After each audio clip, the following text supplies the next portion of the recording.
Pihak kepolisian sangat berhati-hati menguak misteri kematian diplomat muda Arya Daru Pangayunan dengan pendekatan scientific crime investigation atau penyelidikan berbasis ilmiah. Hal ini disampaikan Kapolri Jenderal Listio Sigit Prabowo. Masih dilakukan pendalaman, menunggu hasil-hasil dari laboratorium forensik. Penelitian dilakukan secara mendalam, kata Listio di STIK Jakarta Selatan, Rabu 16 Juli 2025. Dikutip dari laporan tim liputan Kompas TV, ia mengatakan scientific crime investigation atau penyelidikan berbasis ilmiah sangat penting menguap otak intelektualnya terkait siapa pelakunya. Listio belum mau bicara banyak. Ia menegaskan Polda Metro Jaya tengah bekerja keras mengungkap kasus ini dan berharap hasilnya bisa segera keluar. Sementara itu, para ahli menilai polisi sudah mengantongi sebab kematian sang diplomat termasuk pelakunya.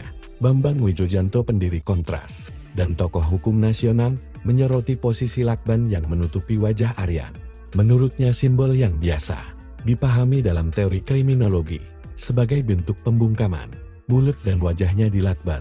Ini bagi kalangan kriminolog disebut simbol pembungkaman. Pesannya jelas, siapapun yang berani berbicara atau membocorkan informasi akan bernasib serupa. Menurut dia, ada pesan tak wajar yang disampaikan pelaku. Terlihat korban masih aktif hingga larut malam, termasuk memesan makanan. Jadi ini harus dikaji secara mendalam, ujarnya. Lalu, teknik pembunuhan bisa menunjukkan bahwa pelaku menunjukkan kemampuannya. Pelaku ingin mengatakan, saya punya keahlian dan bisa melakukan ini tanpa jejak, ujar Bambang.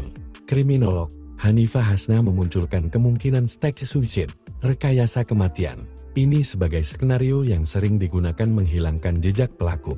Tanda-tandanya antara lain, posisi tubuh terlalu simetris, luka yang tidak sesuai metode bunuh diri, alat bantu yang diletakkan terlalu rapi, dan ketidaksesuaian waktu kematian dengan keterangan saksi, ungkapnya.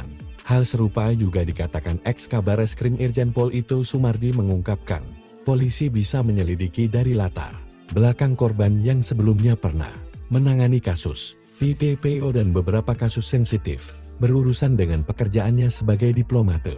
Menanggapi ini, Kapolda Metro Jaya, Irjen Karyoto, menyampaikan bahwa penyelidikan tengah berjalan secara intensif dan ditargetkan rampung dalam waktu dekat.